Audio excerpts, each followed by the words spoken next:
Hello, everyone. Welcome back to the GSMC Basketball Podcast, brought to you by the GSMC Sports Network.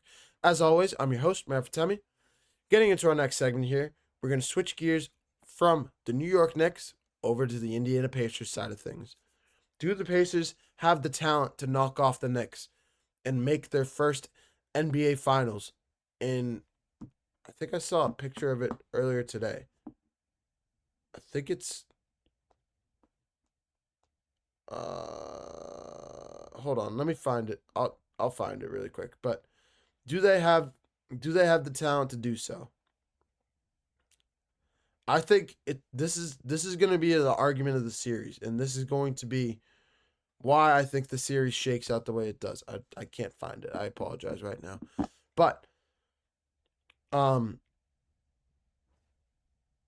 think the best way to slice this question is no, they don't have the talent. That's exactly why they're going to knock off the Knicks. The Knicks have a talented, their first top 5 guys, 5 or 6 guys, can go for 10 plus points whenever they want. But they kind of cap off at that note.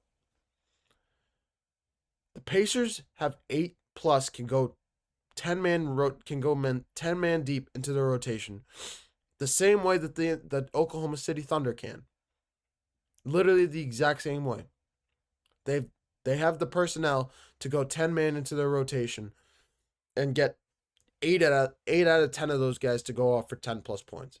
They've done it in the playoffs already.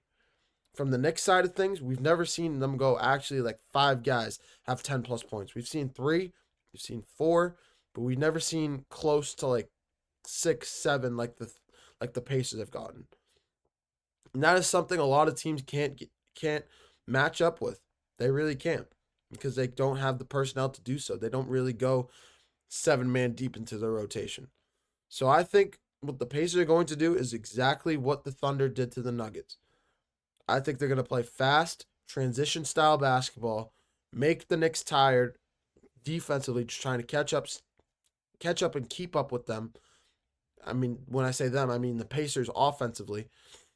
And then for the Knicks offensive side, they're just going to be exhausted. Their legs will be shot.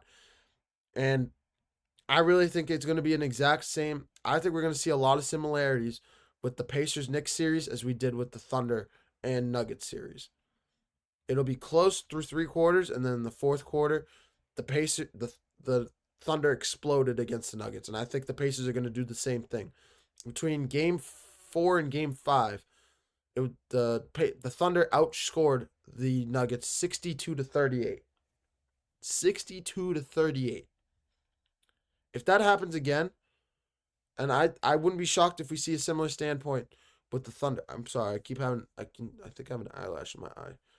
It's bothering me. But I think if you're the Pacers, you execute that same game plan to a T if you can.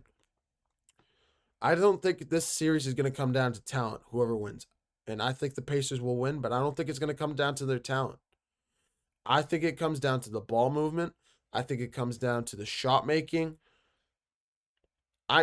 Especially the shot making of the Pacers. The shot making of the Pacers might be the difference maker of this series. We saw the Celtics miss a bunch of shots. In Game 3, they didn't miss them. They shot 50% from 3, 20 for 40, and won the game decisively by over 20 points. Game 6.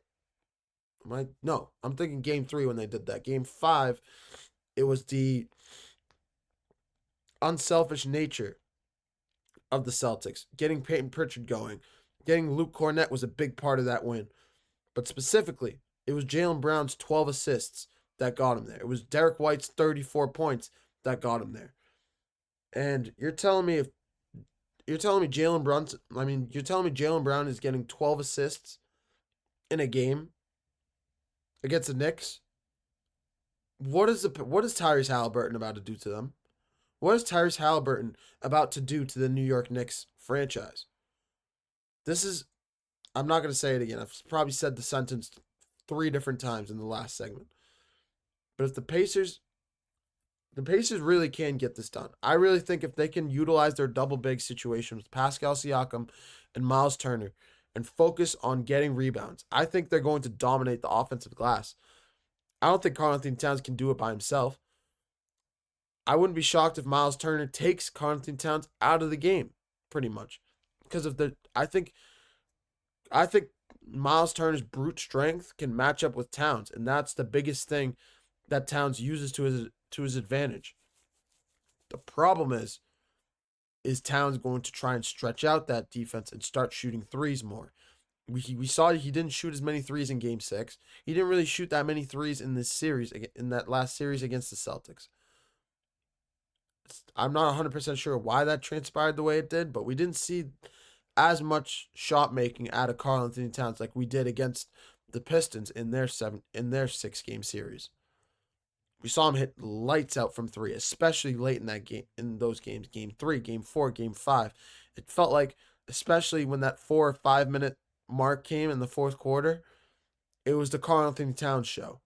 Just hitting knockdown threes, hitting fall away jumpers, making clutch shot after clutch shot. I think Miles Turner could take that dimension out of Cat's game. But, and I say but, the Knicks have to stop the Pacers offense if they want to have any chance. The Pacers are going to look to knock down shots with Tyrese Haliburton, with Andrew Nembhard.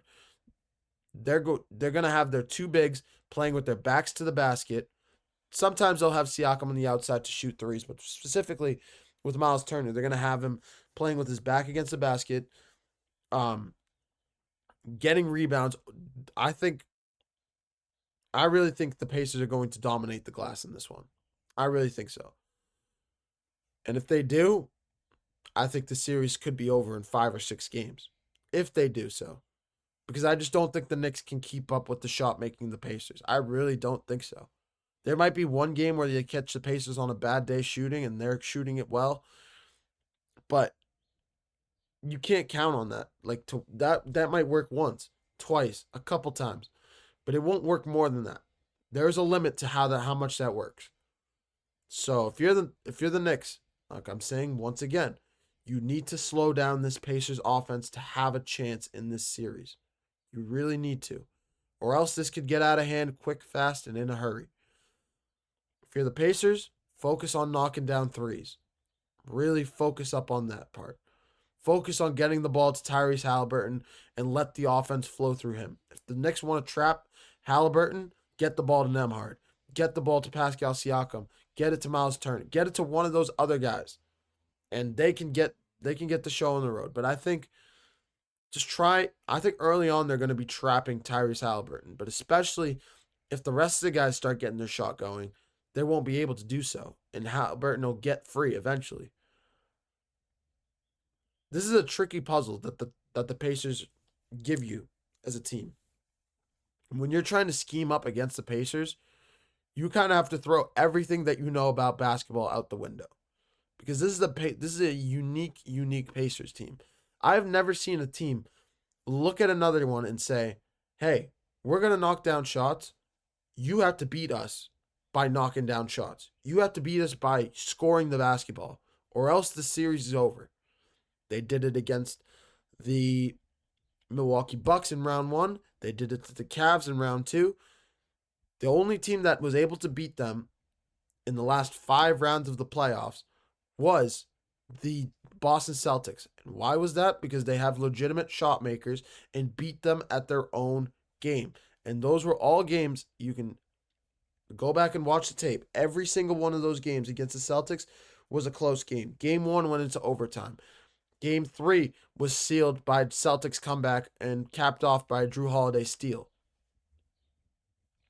Game 2, I can't remember exact. I think Game 2, Haliburton got hurt. But regardless, this is a Pacers team that's chipped up. They're ready to go. They're being renowned as the best team in the Eastern Conference. I'm saying that I really also think they're the best team in the Eastern Conference. I think this series ends in 6 games in favor of the Pacers. And they find themselves in their first finals in 50-plus years. I really think so.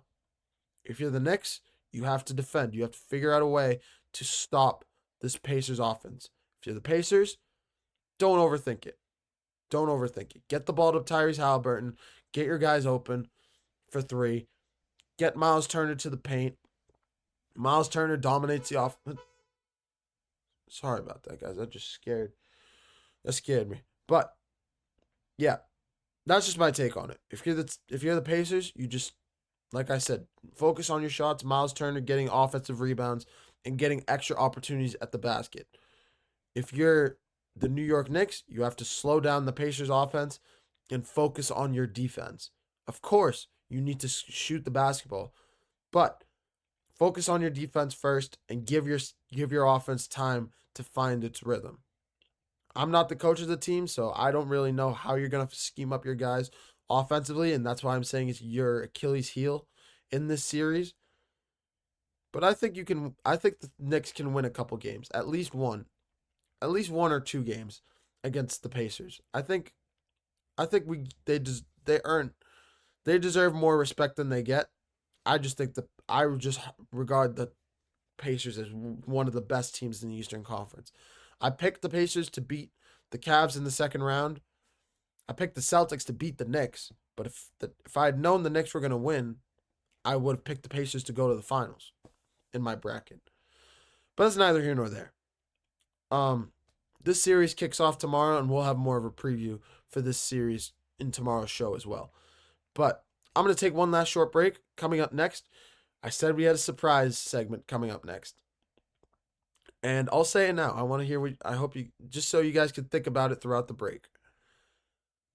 With the parity of the NBA right now in terms of winning, and when we think of the winning in the NBA, when you think of the all-time list, how important winning championships is, how much of an issue is this new style of winning, new style of NBA going to be for players trying to crack the top 10, top 15, top 20 of the NBA all-time list?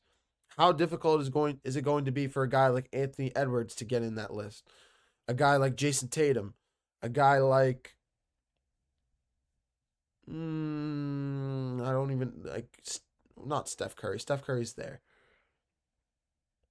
Anthony Edwards, Jason Tatum, Trae Young, these young superstars of the NBA that are, well, you'll see exactly what I mean. I know I'm discussing it really badly, but you'll see exactly what I mean because there's a little nugget of information I'm keeping to myself. I'm just walking around the bush right now, but I'm going to take a short break. You're watching GSMC Basketball Podcast brought to you by the GSMC Sports Network. Don't go anywhere.